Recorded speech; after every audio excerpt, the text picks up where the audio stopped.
Hello बच्चों, तो कैसे हैं आप लोग। आई होप आप लोग बहुत ही मस्त होंगे और ज़बरदस्त होंगे।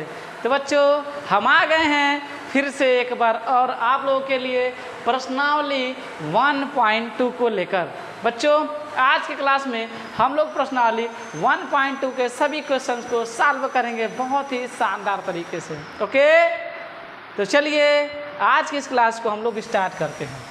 बच्चों देखिए, इसमें जो पहला क्वेश्चन दिया है यह अगर नीचे दिए गए कथन सत्य हैं या असत्य हैं, कारण के साथ अपने उत्तर दीजिए। चलिए बच्चों, तो देखते हैं इसमें पहला जो क्वेश्चन कह रहा है, प्रत्येक अपरिमेय संख्या एक वास्तविक संख्या होती है। प्रत्येक अपरिमेय संख्या एक वास्तविक संख्या होती है, इसके बारे में हम लोग पढ़ने वाले हैं।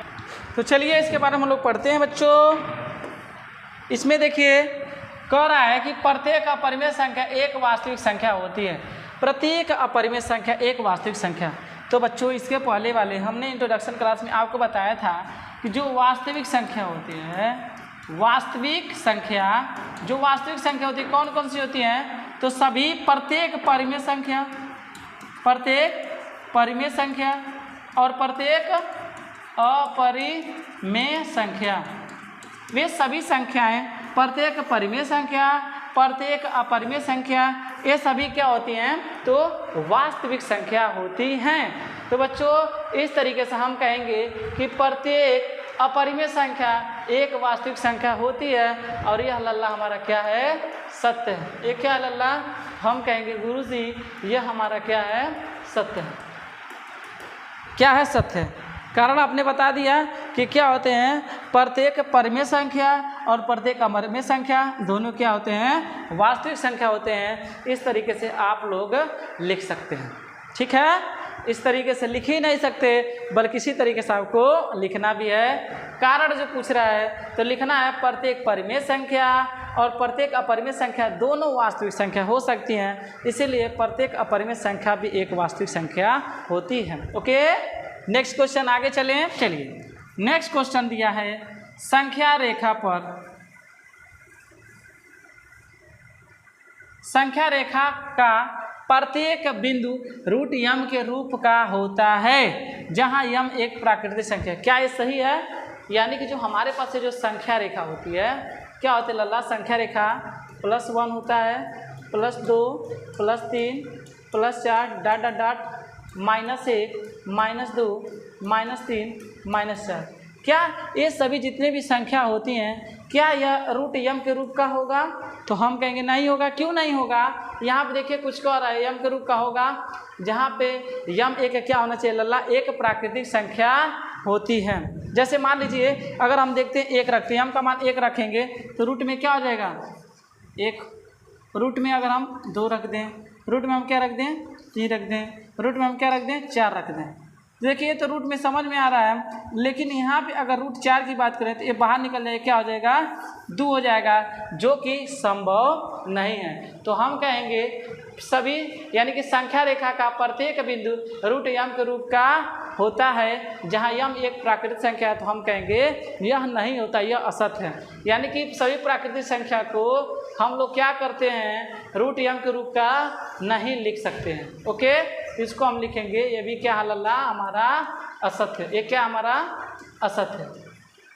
आई होप आपको समझ में आ गया होगा ये क्यों असत्य है, क्योंकि सबको हम यम के रूप में लिख नहीं सकते हैं। चलिए बच्चों नेक्स्ट क्वेश्चन की तरफ हम लोग चलते हैं। Question number second. Question number second आपके सामने दिख रहा होगा कि क्या सभी धनात्मक पूर्णांकों के वर्गमूल अपरिमेय संख्या होती हैं या नहीं। देखिए पूछा जा रहा है क्या सभी धनात्मक पूर्णांक, जितने भी धनात्मक पूर्णांक यानी +1 +2 +3 +4 डॉट डॉट डॉट, ये सभी क्या होते हैं लल्ला, तो हम कहेंगे धनात्मक पूर्णांक होते हैं। ये कह रहा है पूर्णांकों के वर्गमूल अपरिमेय संख्या होते हैं। क्या इन सबका वर्गमूल अपरिमेय संख्या होगा? क्या इन सबका वर्गमूल अपरिमेय संख्या होगा?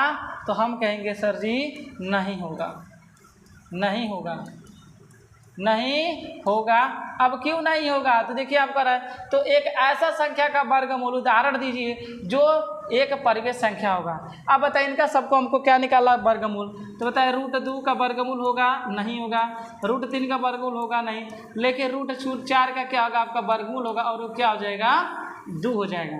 क्या हो जाएगा लल्ला, तो 2 हो जाएगा। इसीलिए हम कहते हैं कि सभी क्या होते हैं, सभी धनात्मक पूर्णांकों के वर्गमूल अपरिमेय संख्याएं नहीं होती हैं। क्या होती हैं, नहीं होती हैं। और उदाहरण में आपको √4 का दिखा देना है। √4 का वर्गमूल क्या होता है, 2 होता है।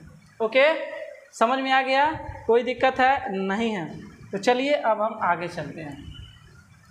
आगे देखिए लल्ला दिया है, दिखाइए कि संख्या रेखा पर √5 को किस प्रकार निरूपित करते हैं। तो बच्चों ये सभी क्वेश्चंस को हम लोग अपने कॉपी पर भी देखेंगे, लेकिन एक बार इस पर हम लोग समझ लेते हैं। देखिए इसके लिए सबसे पहले सॉल्व करने के लिए लल्ला हम लोग क्या करते हैं, तो सबसे पहले एक स्केल लेंगे। क्या लेंगे, एक स्केल लेंगे। यहाँ पर हमने क्या ले लिया, एक स्केल ले लिया, ठीक। अब इस स्केल पे हम लोग क्या करेंगे लल्ला, देखते हैं। अब यहाँ पे हम लोग क्या करेंगे, एक रेखा खींचेंगे। एक रेखा खींचेंगे जो कि कहाँ से शुरू होगा, 0 और 1 2। देखिए अब √5 को आप कैसे लिख सकते हैं लल्ला, तो आप कहेंगे सर जी √5 को हम क्या लिख सकते हैं, तो हम कहेंगे √5 को आप लोग क्या लिख सकते हैं, तो √5 को आप लिख सकते हैं 4 + 1। क्या लिख सकते हैं, 4 + 1। और 4 जब टूटेगा तो किस में आएगा, आप कहेंगे लल्ला 2 × 2 + 1 में, ठीक है ना। तो आप अभी तरीका बता रहे हैं, देखिए ऐसे हम सॉल्व करते हैं। तो सबसे हम क्या पहले क्या करेंगे, O से इसको हम मान लेते A, O से A तक 2 सेंटीमीटर का हम क्या लेंगे, या एक क्या करेंगे, रेखा लेंगे। क्या लेंगे, एक रेखा लेंगे। और 2 सेंटीमीटर कितना डिस्टेंस है, तो हम कहेंगे 2 सेंटीमीटर का डिस्टेंस लेंगे। उसके बाद क्या करेंगे, 1 सेंटीमीटर का लंबवत क्या डालेंगे, AB डालेंगे। क्या डालेंगे, AB परपेंडिकुलर लेंगे। उसके बाद क्या करेंगे, हम इसको मिला देंगे। मिला देंगे तो देखिए हमारा क्या हो जाएगा, ये हमारा क्या हो गया, 1 सेंटीमीटर हो गया। अब इस पर हम क्या लगाएंगे, पाइथागोरस प्रमेय। देखिए हमने इसमें क्या क्या किया है, हमने लिया है क्या, हमने क्या क्या लिया है, हमने क्या क्या लिया है, तो हम कहेंगे यहाँ पे जो है AB बराबर हमने क्या लिया है, 1 सेंटीमीटर लिया है। OA क्या लिया है, तो हम कहेंगे सर जी 2 सेंटीमीटर लिया है। हमको क्या निकालना है, OB निकालना है। OB निकालने के लिए हम लोग क्या लगाएंगे, पाइथागोरस प्रमेय लगाएंगे। क्या लगाएंगे, पाइथागोरस प्रमेय लगाएंगे। जब आप पाइथागोरस प्रमेय लगाते हैं तो क्या होता है लल्ला, देखिए आप पढ़े होंगे कर्ण का स्क्वायर जो होता है, कर्ण का स्क्वायर बराबर लंब का स्क्वायर प्लस आधार का स्क्वायर होता है। ओके, आप सभी मान को क्या करेंगे, आप लोग पुट करेंगे। तो चलिए हम लोग इसमें जो है नेक्स्ट पेज को ऐड करते हैं। आगे चलिए,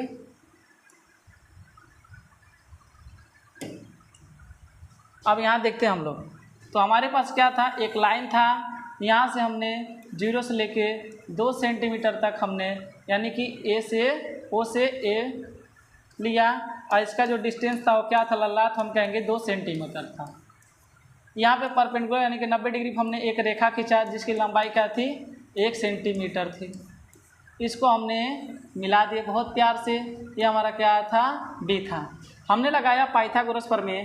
तो पाइथागोरस प्रमेय क्या होता है, कर्ण का स्क्वायर बराबर लंब का स्क्वायर प्लस आधार का स्क्वायर। देखेंगे लल्ला, जो हमारा कर्ण होता है, कर्ण का जो स्क्वायर होता है लंब का स्क्वायर यानी कि 1 का स्क्वायर प्लस 2 का स्क्वायर, तो क्या हो जाएगा हमारा, कहेंगे 1 + 2 दूना 4, और कर्ण हमारा क्या निकल के आ जाएगा, तो हम कहेंगे सर जी ये आ जाएगा 5। और कर्ण अगर निकालेंगे तो कर्ण क्या हमारा हो जाएगा, √5, यानी कि यह जो हमारा मान निकल गया है, ये क्या आया है, तो हम कहेंगे 5 आया है। अब देखिए यह √5 तो हमको मिल गया, लेकिन इसको हमको इस संख्या रेखा पर लाना है। तो हम क्या करते हैं लल्ला, यहाँ से यहाँ तक कंपास लेते हैं और कंपास को ऐसे इस पर गिरा देते हैं। जिस पॉइंट पर ये मिलता है वही हमारा क्या होता है, √5 हमको प्राप्त होता है। इस तरीके से हम लोग सभी क्वेश्चंस को करते हैं। या तो हम क्या करते हैं, एक सर्पिलाकार आकृति बना के भी हम लोग क्या करते हैं, सॉल्व करते हैं। सबसे पहले हम लोग क्या करते हैं, उस टाइप के क्वेश्चन को देखिए, इसे हम लोग किस तरीके से भी सॉल्व कर सकते हैं।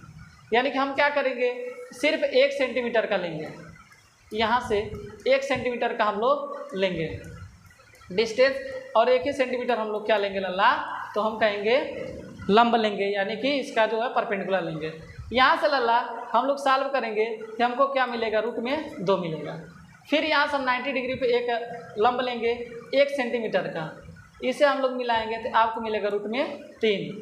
फिर यहाँ से एक और हम 90 डिग्री पे लेंगे 1 सेंटीमीटर, तो फिर हमको क्या मिल जाएगा लल्ला, तो हम कहेंगे रूट में 4 मिल जाएगा, ठीक ना। देखिए फिर यहाँ से 90 डिग्री हम लेंगे तो फिर हमको क्या मिलेगा, 1 सेंटीमीटर जैसे हम लेंगे तो हमको क्या मिलेगा 1, और रूट 4 का स्क्वायर करेंगे तो 4 4 1 5, हमको क्या मिलेगा रूट में 5। इस तरीके से हमको सर्पिला आकृति प्राप्त होती है, सर्पिलाकार आकृति प्राप्त होती है। और इसमें हम क्या करते हैं, इसको डॉटेड से हम कंपास लेके इसको क्या करते हैं, इस डिस्टेंस को हम क्या करते हैं, इस पर गिराते हैं, और जहाँ पर हमको मिल जाता है वही हमारा क्या होता है, रूट में 5 होता है। तो इन दोनों तरीके से हम लोग क्या करते हैं, इस क्वेश्चन को सॉल्व करते हैं। अब जो क्वेश्चन नंबर क्या है 4 है, यहाँ पे क्वेश्चन नंबर आपके 3 हुआ। अब क्वेश्चन नंबर हम लोग 4 करेंगे, वो किस पे करेंगे, तो हम लोग क्या करेंगे, कॉपी पे करने वाले हैं। उसमें भी यही कह रहा था कि रूट 5 को हमको क्या करना है, यानी कि किस तरीके से सर्पिलाकार आकृति के रूप में हमको सॉल्व करना है। आई होप बच्चों आपके सारी चीज़ें अच्छे से क्लियर हो गई होंगी। और भी जितने भी एग्जाम्पल हैं, जैसे रूट 2 है, रूट 3 है, रूट 5 है, रूट 7 है, रूट 9.3 है, इन सभी को हम लोग एक अच्छे तरीके से कंपास की मदद से और एक अच्छे से स्केल के मदद से हम लोग कॉपी पे सॉल्व करने वाले हैं। तो चलिए कॉपी पे सॉल्व करते हैं। में आपको दिख रहा है कि दिया है, दर्शाइए यानी कि दिखाइए कि संख्या रेखा पर रूट 5 को किस प्रकार निरूपित किया जा सकता है। तो चलिए सबसे पहले हम लोग क्या करेंगे, हमें किसकी ज़रूरत पड़ेगी, तो हम कहेंगे एक हमारे पास कंपास की नीड होगी, एक कंपास की ज़रूरत पड़ेगी, और हम क्या, तो हम कहेंगे सर एक हमको स्केल की ज़रूरत पड़ेगी, और साथ में हमको एक पेन या पेंसिल का यूज़ करेंगे। ओके बच्चों, तो चलिए तो सबसे पहले हम लोग क्या करेंगे लल्ला, रूट 5 को हम सॉल्व करने से पहले हम लोग लिखेंगे हल, और हल करने से पहले हम लोग लेंगे, अब क्या, हल करने के बाद हम लेंगे और यहाँ पे एक लाइन ड्रा करेंगे। क्या ड्रा करेंगे, एक लाइन ड्रा करेंगे। अपने हिसाब से आप कुछ भी ड्रा कर सकते हैं, कितना भी सेंटीमीटर का। ओके, और मैं 1 सेंटीमीटर, 2 सेंटीमीटर, 3 सेंटीमीटर, 4, 5 सेंटीमीटर का मैंने लाइन यहाँ तक, यानी कि लगभग 6-7 सेंटीमीटर का ड्रा कर दिया। इसमें क्या करना लल्ला, तो सबसे पहले आपको देखना है कि जो रूट 5 है, रूट 5 को आप क्या लिख सकते हैं, तो आप कहोगे कि सर रूट 5 हम लिख सकते हैं 4 + 1 लिख सकते हैं, जिससे हमको ये पता चलेगा कि जो 4 होगा वो 2 का स्क्वायर होगा प्लस 1 का स्क्वायर होगा। इस तरीके से हमारा रूट 5 आ जाएगा। तो हम क्या करेंगे, यहाँ पे जो रूट आपको 2 दिख रहा है लल्ला, 2 हम क्या ले लेंगे, 2 सेंटीमीटर, इसमें हम एक लाइन ड्रा करेंगे 2 सेंटीमीटर का स्पेस लेंगे। यहाँ पे देखिए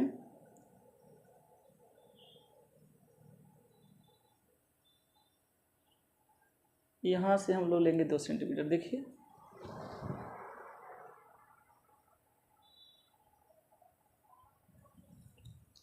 अब देखिए यहाँ पे देखिए, यहाँ से 1 सेंटीमीटर और 2 सेंटीमीटर, 2 सेंटीमीटर का हमने क्या किया, एक लाइन ड्रा किया, ठीक ना।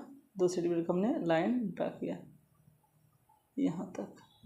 ये हमारा क्या हो जाएगा, तो हम कहेंगे सर ये हमारा हो गया 2 सेंटीमीटर हो गया, 2 सेंटीमीटर हो। ओके, तो हम कहेंगे हमारा 2 सेंटीमीटर हो गया। और 1 सेंटीमीटर हम क्या लेंगे, एकदम 90 डिग्री पे लेंगे 1 सेंटीमीटर का। 1 सेंटीमीटर हमने ले लिया यहाँ पे 1 सेंटीमीटर। ओके, अब हम क्या करेंगे, इसको हम मिला देंगे, इसको हम क्या करेंगे, इसको मिला देंगे। तो देखिए लल्ला, इसको हम क्या करते हैं, मिला दिए, ठीक। इसका हम नाम रखेंगे, देखिए हमारे पास एक त्रिभुज बन गया ABC, ये हमारा क्या बन गया, एक त्रिभुज। और एक कौन सा त्रिभुज बना था, हम कहेंगे एक समकोण त्रिभुज बन चुका है। अब समकोण त्रिभुज जब बन गया है तो बताइए हमारा क्या हो जाएगा, नीचे का ये हमारा आधार हो जाएगा। तो हम देखेंगे कि इसमें जो आधार जिसे हम लोग ए बी कहते हैं, ए बी क्या हो जाएगा, तो हम कहेंगे सर 2 सेंटीमीटर। और आपको बी सी क्या हो जाएगा, तो बी सी हमारा हो जाएगा 1 सेंटीमीटर, जो कि हमारा क्या है, लंब है। और ए सी हमको क्या करना है, निकालना है, जो कि हमारा क्या है, तो हम कहेंगे सर ये हमारा क्या है, कण है। तो देखिए आप यहाँ पे क्या लगाएंगे, पाइथागोरस प्रमेय। क्या लगाएंगे, पाइथागोरस प्रमेय।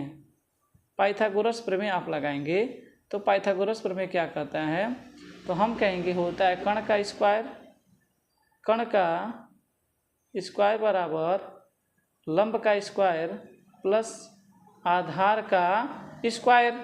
आप देखेंगे लंब क्या है, तो हम कहेंगे 1 का स्क्वायर, आधार क्या है, तो हम कहेंगे 2 का स्क्वायर, और कण हमारा क्या है, तो हम कहेंगे सर AC है, यानी कि AC का स्क्वायर।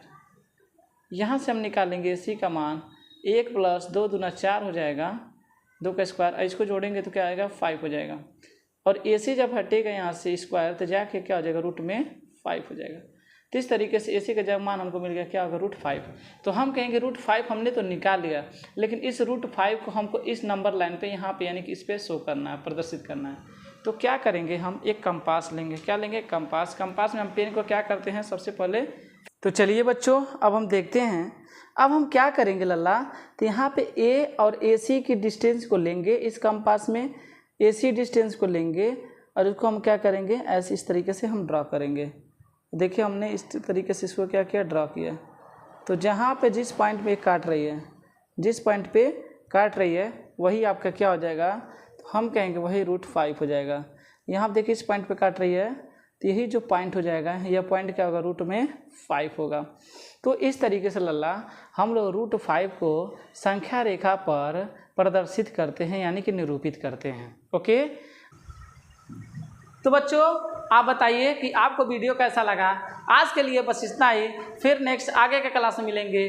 तब तक जय हिंद, जय भारत।